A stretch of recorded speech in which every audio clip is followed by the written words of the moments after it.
I can still hear her heels clicking on the marble floor as she turned away from me, my wedding veil trembling in my hands.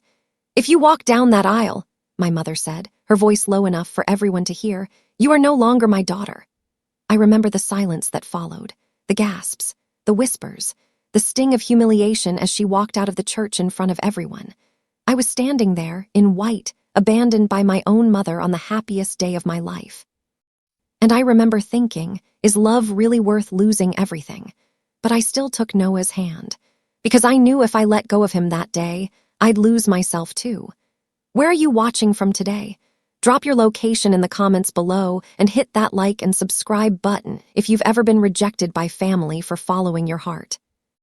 You'll definitely want to stick around for what happened next, because years later, my mother saw who walked me down the red carpet, and her face said everything her apology never could.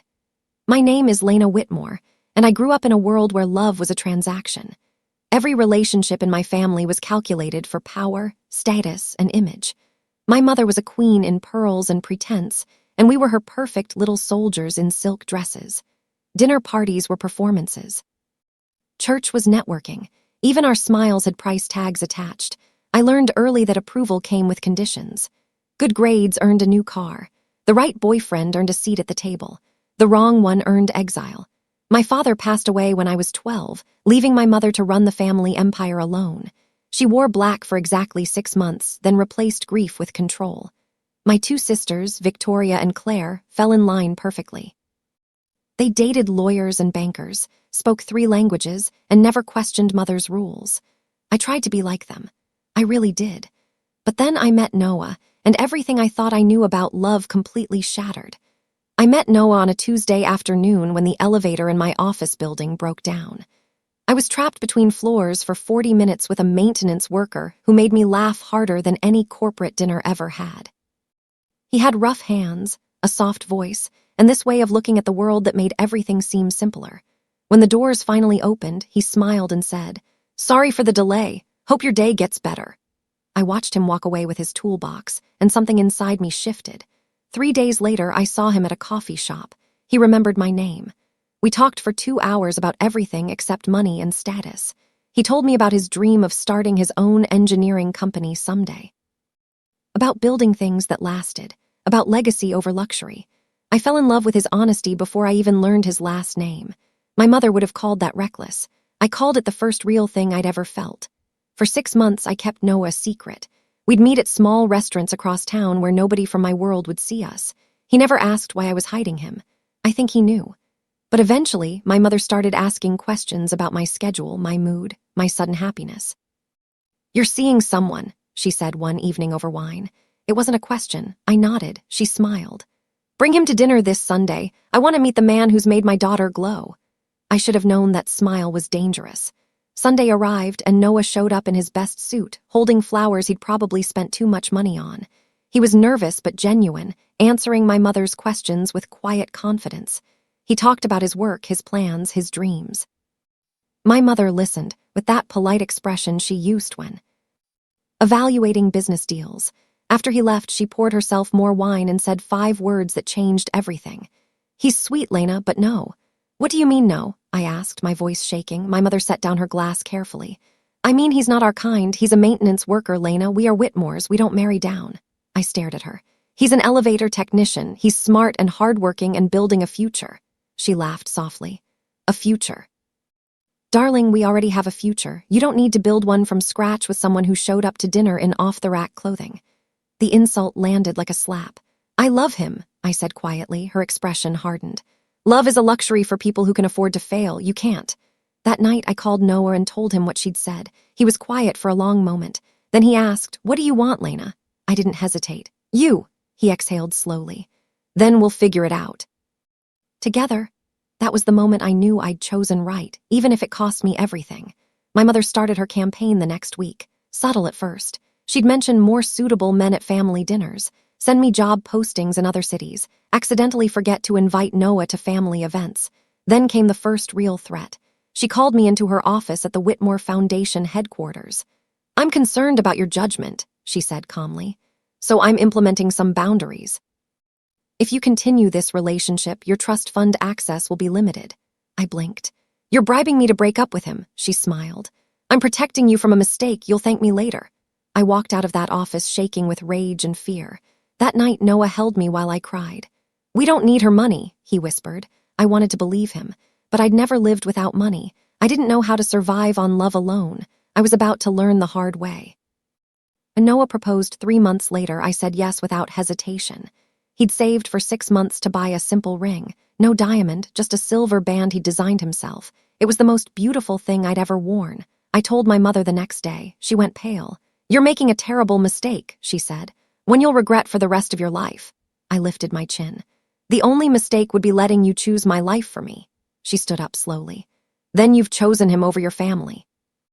I met her eyes. I've chosen myself. Her expression turned cold. Then you'll do it without our support. No trust fund, no family money, no safety net. She picked up her phone. I'm calling the property manager. Your apartment lease ends this month. Just like that, I was erased, cut off, deleted from the family balance sheet. I walked out of her house that day with nothing but my car and the clothes in my closet. Noah was waiting outside. Ready? He asked. I nodded. Let's go home. Home was a tiny apartment above Noah's garage workspace. 1 bedroom. A kitchen the size of a closet. Furniture from thrift stores and sidewalk finds. The first night, I cried in the bathroom so Noah wouldn't hear. I missed my king-sized bed, my walk-in closet, my daily lattes that cost more than our weekly grocery budget. But when I came out, Noah had made dinner. Pasta from a box and sauce from a jar. We ate on the floor because we didn't have a table yet. This is terrible, I said, laughing through tears. He grinned. It's all we've got. And somehow that made it perfect. Over the next few weeks, I learned things I'd never needed to know. How to budget, how to cook, how to fix things instead of replacing them. Noah worked 12-hour days while I job hunted with a degree my mother's connections had made worthless. Nobody wanted to hire a Whitmore who'd been publicly disowned. But slowly we built something. Not wealth, just us. My mother sent one final invitation, my sister Victoria's engagement party. Inside the elegant card was a handwritten note. Formal attire, leave Noah at home. I stared at those words for a long time. The dismissal, the audacity, the assumption that I'd come crawling back. Noah found me standing in the kitchen holding the invitation. You should go, he said gently. I shook my head. Not without you. He pulled me close. I don't need their approval, Lena, but maybe you need closure. I looked up at him. I already have everything I need. I threw the invitation away. That night, my sister called. Mother's furious, Victoria said. She expected you to come. I laughed bitterly. She expected me to leave my husband at home like he's something to be ashamed of. Victoria was quiet. Then she whispered, Is he worth it, all of this? I smiled. Every single day. She hung up without another word. That was the last time any of them reached out until everything changed. 6 months after the wedding, I found out I was pregnant. I sat on the bathroom floor staring at the test, terrified and thrilled. Noah came home to find me crying. What's wrong? He asked, panic in his voice. I held up the test. We're having a baby. His face transformed. Joy. Wonder, fear, all at once. He pulled me into his arms and whispered promises to our unborn child, promises about love and protection and a future built on truth. I wanted to call my mother, to share this news, to hear her say congratulations. Instead, I texted my sisters. Victoria replied with a heart emoji. Claire sent nothing. My mother's response came 3 hours later. Congratulations! I hope your child enjoys second-hand clothes and community college. I deleted the message and cried myself to sleep. Noah held me all night. The next morning, I woke up to him sketching designs at our tiny kitchen table. What are you working on? I asked. He smiled. The future. Our son was born on a rainy Thursday in November. Milo Hayes Whitmore, 7 pounds, 3 ounces of perfect. I sent a photo to my family. No one responded. No flowers, no cards, no phone calls. My mother didn't acknowledge her first grandchild existed. I sat in that hospital bed holding Milo, feeling simultaneously complete and completely abandoned. Noah's mother visited from 3 states away. She brought homemade blankets and cried happy tears. She didn't have money, but she had love. And that's what filled our tiny apartment. Not designer baby furniture, not trust fund security, just 2 people who loved each other and the baby they'd created. But at night, after Noah fell asleep, I'd stare at the ceiling wondering if my mother was right. If love was enough, if I'd ruined my child's future by choosing his father, then Milo would cry and Noah would wake up immediately, stumbling to comfort him.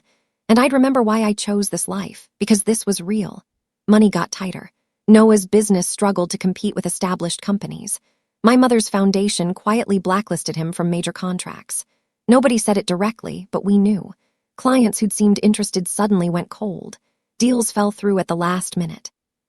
We started selling things. My jewelry, my designer clothes, even my wedding dress. Each item felt like erasing another piece of my old life, but we needed formula, diapers, rent. Noah worked longer hours. I took night shifts at a call center. We'd pass Milo between us like a precious baton. Some days we were too exhausted to speak.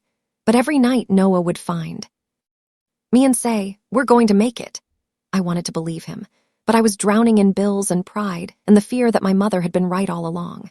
Then one Tuesday night, Noah came home with light in his eyes. "I have an idea," he said, and everything started to change. Noah's idea was Milotech, a sustainable elevator engineering company specializing in energy-efficient systems. He'd been sketching designs for months, working on innovations that could revolutionize the industry. "It's risky," he admitted. "We'd need to invest everything we have." I looked at our son sleeping in his second-hand crib. "Everything we have is already invested," I said. "In us." So we took the leap. Noah quit his job. We used our savings to register the business and rent a tiny workspace. I handled finances, marketing, and client relations while caring for Milo.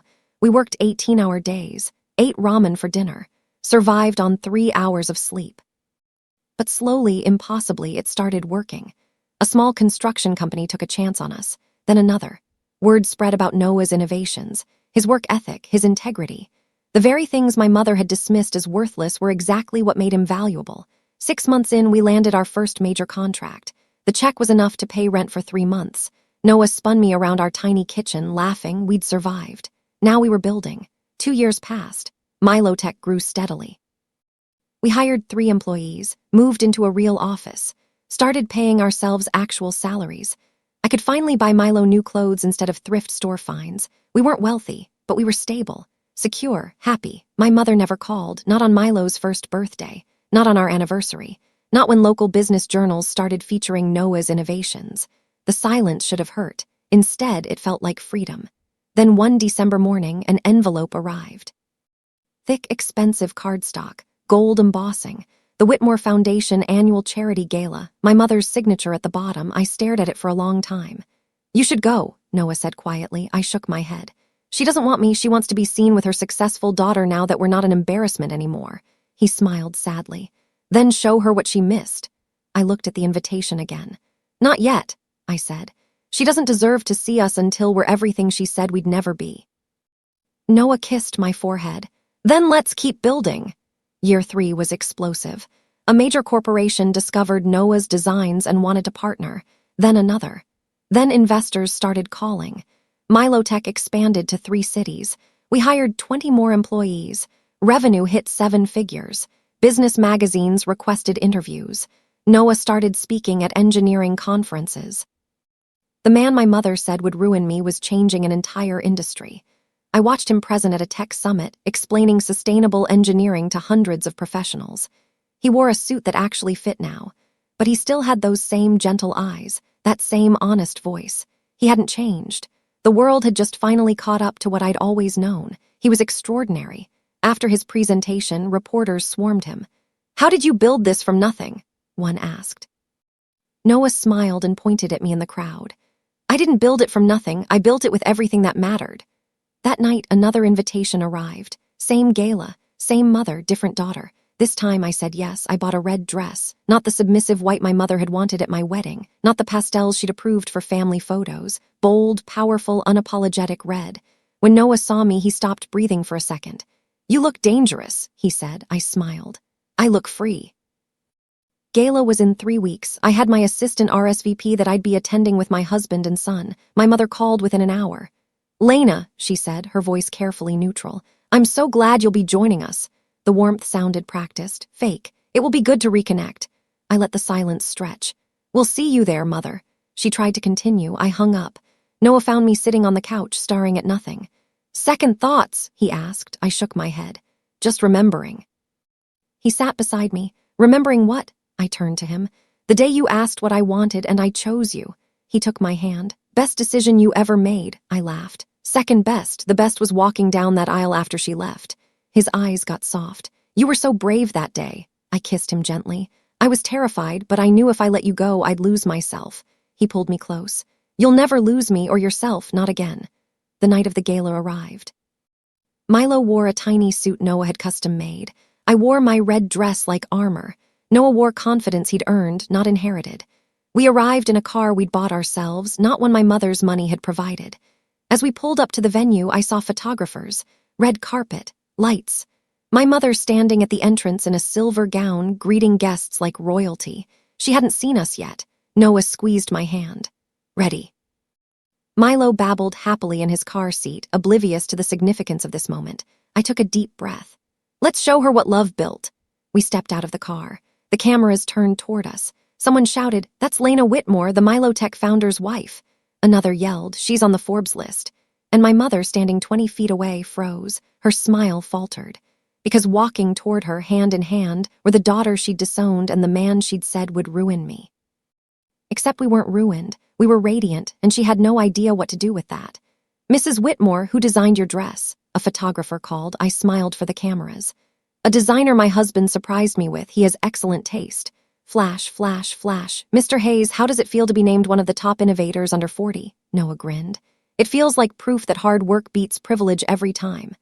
I felt my mother's eyes on us, calculating, confused, angry. We walked the red carpet slowly, posing for photos, answering questions.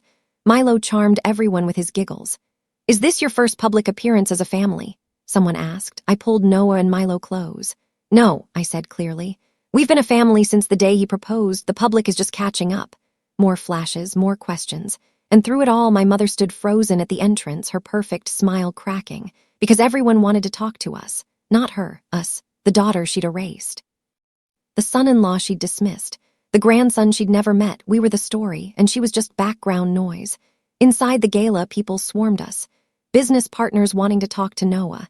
Charity organizers asking about donations. Society women complimenting my dress and asking about Milo. My mother watched from across the room, her expression unreadable.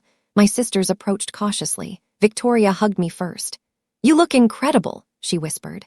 "I'm sorry." Claire stayed back, uncomfortable. "Mother wants to speak with you." I looked at Noah. He nodded. "I've got Milo, go." I found my mother on the balcony, away from the crowd. She turned when I approached, her face carefully composed. "Lena," she said, "you've done well for yourself." I smiled coldly. "You mean we've done well despite you?" She flinched. "I wanted to." "Protect you," I laughed. "You wanted to control me, there's a difference." She looked away. "I thought he'd ruin you, that you'd end up struggling, unhappy, full of regret." I stepped closer. "I did struggle, I was unhappy, but not because of Noah, because you made me choose between love and family." Her eyes glistened. "I'm your mother." I shook my head. "Mothers don't abandon their daughters on their wedding day." "I made a mistake," she said quietly. I waited. She continued. "I let fear and pride cloud my judgment. I thought I was protecting our legacy." I crossed my arms. "And now," she looked at me, "now I see I was wrong, about Noah, about you, about what matters." I wanted to feel triumphant, vindicated. Instead, I just felt tired. "You weren't wrong about one thing," I said. "Noah isn't one of us, he's better." She blinked rapidly. "Can you forgive me?" I thought about the wedding, the years of silence, the missed birthdays. My son's face she'd never seen up close. "I don't know," I said honestly, "but I know I don't need your approval anymore." She nodded slowly. "What do you need?" I looked back through the windows at Noah, holding Milo, laughing with colleagues who respected him. "Nothing you can give me, I already have everything." I turned to walk away. She called after me. "Lena, please let me meet my grandson." I paused. "Maybe someday, when you understand that he's not a Whitmore project, he's a Hayes miracle." Then I left her standing there alone. The rest of the evening was surreal. Noah and I danced while strangers watched. We accepted congratulations from people who'd ignored us years ago. We smiled for photos that would run in tomorrow's society pages. But the best moment came when they announced the charity's biggest donors.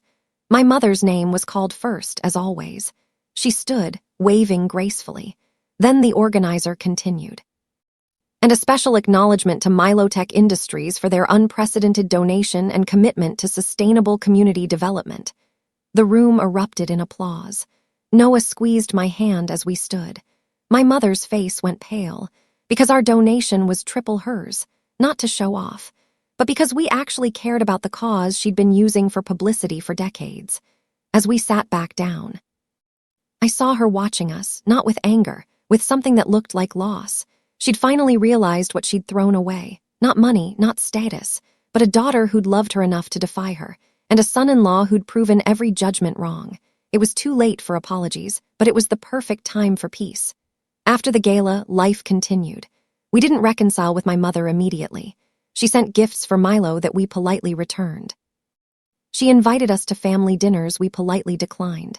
She wanted instant forgiveness. I wanted her to understand why she couldn't have it. 6 months later, she showed up at our house unannounced. Not the tiny apartment above the garage, our actual house. 4 bedrooms, a yard, space for Milo to grow. She stood on the porch holding a box. "I found these," she said quietly. "Your father's things, I thought you should have them." Inside were photos of my dad, his watch, letters he'd written. Things she'd kept locked away for years. "Why now?" I asked. She looked at me with genuine tears. "Because he would have loved Noah, and I let pride keep me from seeing what he would have seen immediately." I let her inside, not into my life, not yet, but into my home. We sat in the living room while Milo played with blocks. She watched him with wonder and regret. "He has your father's smile," she whispered. I nodded. "And Noah's kindness." She looked at me. "I can't undo what I did." I met her eyes. "No, but you can do better going forward." She nodded slowly. "May I try?" Rebuilding trust took time. My mother started small, a birthday card for Milo, a respectful text asking about Noah's business, an apology to my sisters for the years of division. She didn't push, didn't demand, just showed up quietly and consistently. Noah was skeptical at first. "She hurt you," he said. "I don't trust her intentions." I understood. "Neither do I, but I'm tired of carrying anger." He pulled me close. "As long as she knows you're not her project anymore." I smiled. I was never her project. I was always my own person. It just took losing everything to figure that out. Months passed. My mother met Milo properly. Hesitant at first, then genuinely engaged. She didn't try to buy his love with expensive gifts. She read him books, played with him, asked about his favorite things. It was strange watching her be a grandmother. Softer, humbler, human. One afternoon, she pulled me aside. "Thank you for letting me try again." I looked at her. "I'm not doing this for you. I'm doing this for me and for Milo. He deserves to know his grandmother if she's willing to actually be one." She nodded. "I am, I promise." Time would tell if she meant it. A year after the gala, we were invited back. This time, the invitation included a personal note from my mother. "I'd be honored if you'd sit at my table, all of you, as family." Noah raised an eyebrow. "What do you think?" I considered it. "I think we've proven we don't need her approval, so maybe now we can choose to include her anyway." We attended. This time, we arrived as a united family. My mother introduced Noah to colleagues with genuine pride. She held Milo on her lap during dinner. She asked about our business without condescension. Changed, not completely, not perfectly, but enough. During the speeches, she stood at the microphone. "I want to acknowledge someone special tonight," she began. My stomach tightened. "My daughter Lena, who taught me that love isn't about controlling outcomes, it's about supporting journeys even when they scare us." She looked directly at me. "I failed you once. I'm grateful you're letting me try again." The room applauded. I felt Noah's hand on my knee. "You okay?" he whispered. I nodded, tears in my eyes. "Yeah, I think I finally am." Life settled into something beautiful. Milotech continued growing. We opened offices in 4 countries. Noah spoke at international conferences. I launched a nonprofit helping young entrepreneurs from underprivileged backgrounds. We bought a bigger house, had another baby, a daughter we named after my father. My mother cried when we told her. "He would have been so proud of you," she said. "Both of you." My sisters and I slowly repaired our relationships. Victoria admitted she'd envied my courage. Claire apologized for her silence. We weren't perfect, but we were real. Noah's mother moved closer, becoming Milo's favorite person. Our families blended in ways that had nothing to do with money, everything to do with love. One evening, Noah found me in our home office, staring at our wedding photo. "What are you thinking about?" he asked. I looked at the image of us, young and terrified and hopeful. "I'm thinking about how right we were that day, when everyone said we were wrong." He kissed my forehead. "Best wrong decision ever," I laughed. "The right one actually just took everyone else years to see it." 5 years after my mother walked out of my wedding, she attended Milo's 5th birthday party. She brought a gift she'd made herself. Not bought, made, a scrapbook of our family, pictures she'd collected from afar during the years we were estranged. Photos of Noah's early business, my college graduation she'd missed, Milo's birth announcement she'd ignored, all carefully preserved with handwritten notes. "I was watching," she wrote on the first page. "Even when I was too proud to reach out, I saw you build a beautiful life. I'm sorry I wasn't part of it. Thank you for letting me be part of it now." I cried reading it, not from pain, from release, from forgiveness I didn't know I'd been carrying. That night after everyone left, Noah and I sat on our back porch, Milo and baby Grace asleep inside, stars overhead, peace surrounding us. "Do you ever regret it?" he asked quietly. "Choosing me over everything," I looked at him, at the man who'd held me through poverty and triumph, who'd never once made me doubt my worth, who'd built an empire not for revenge but for legacy. "Not for a single second," I said. "You didn't take me away from my family. You showed me what family really means." He pulled me close, and under those stars I realized something powerful. My mother thought she'd walked away from my wedding, but really, that was the day I walked toward my real life. The red carpet, the success, the reconciliation. None of it mattered as much as the choice I'd made in that church. To love, to trust, to build. Everything else was just the world finally catching up to what my heart had known all along, that Noah Hayes was never beneath my family. He was the foundation of a better one, and that's the inheritance I'll pass to my children. Not money, not status, but the courage to choose love, even when it costs everything. Especially then.